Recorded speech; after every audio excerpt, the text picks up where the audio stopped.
Once you get to that support position, whether that's via a struggle up, via a level 2, or via that level 3, you're then going to go into your top out.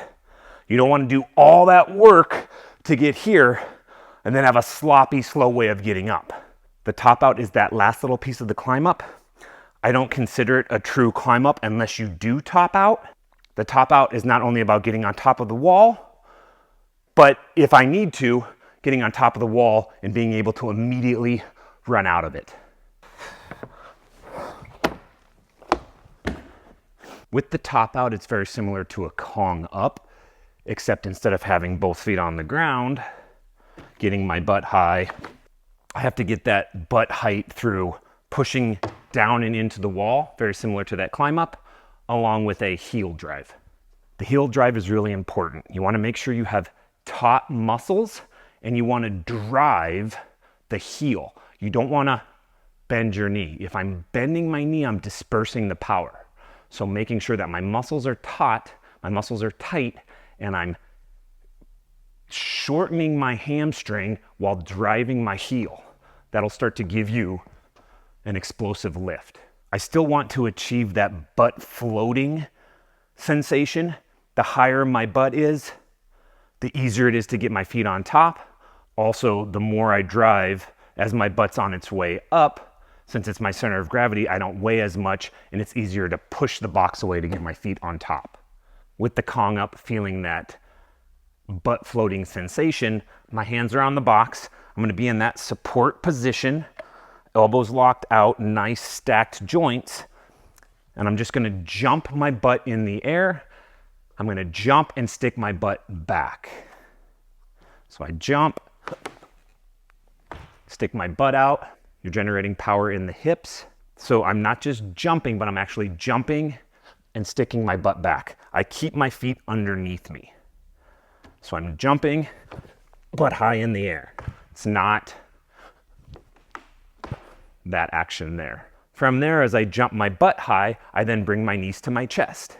If my butt's on its way up and I don't weigh anything and it's floating, as I drive my knees to my chest, if I really drive them, I need to be careful because I could topple over.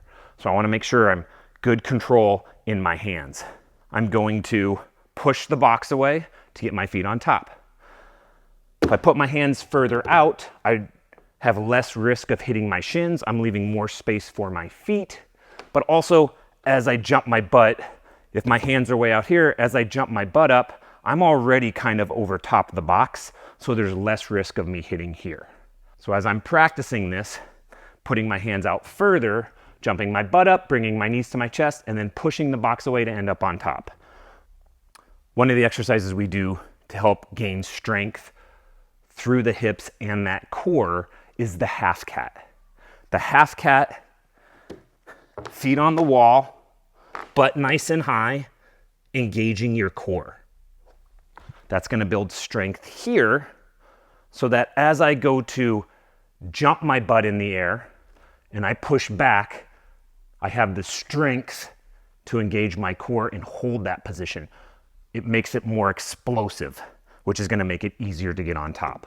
With the top out, we're going to start to remove our feet from the ground because with the climb up, we're higher on the box and our feet are on the wall. So we can start with one foot on the wall, practicing that down and in position, while my other foot is going to heel drive. I'm utilizing the ground still. What I'm really looking at practicing is that heel drive, and then once I get some lift, going into that half cat position by pushing my butt back, engaging that core. So arms on, foot on, heel drive, butt back. Still trying to achieve that sensation of floating. Foot on the wall, utilizing the ground as well. Heel driving, sticking my butt back by engaging those muscles that we were strengthening in this half cat. Doing this on a flat wall is going to be harder, so the next progression would be to find an angled wall. The more angled the wall is, the easier, because now I have good foot contact. The foot contact is the most important. If my foot's on the wall and I go to heel drive and it slips, I risk not getting butt high enough and falling and shinning or falling on my face. So as you practice this, looking to find a box that is angled. The next progression, and to basically build more comfortability with this movement, is going to be on a more angled box. The angle is going to allow me to have really good foot contact, so I don't have to worry about that as much. I can focus on my heel drive, and then now I can start to add that knees to chest and then push on the box to get my feet on top. First, we just start with the heel drive, getting comfortable heel driving and then sticking my butt in the air.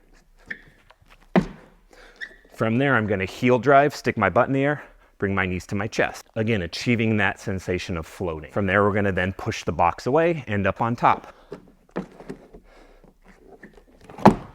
Once you get comfortable on a flat wall on a big surface, you want to move to a flat wall on a skinnier surface, just to get comfortable with where I'm putting my feet. Again, on the bigger wall, I can extend my hands out a little bit further so I have more space, but that's not always the case on a thin wall, so I have to be in more control.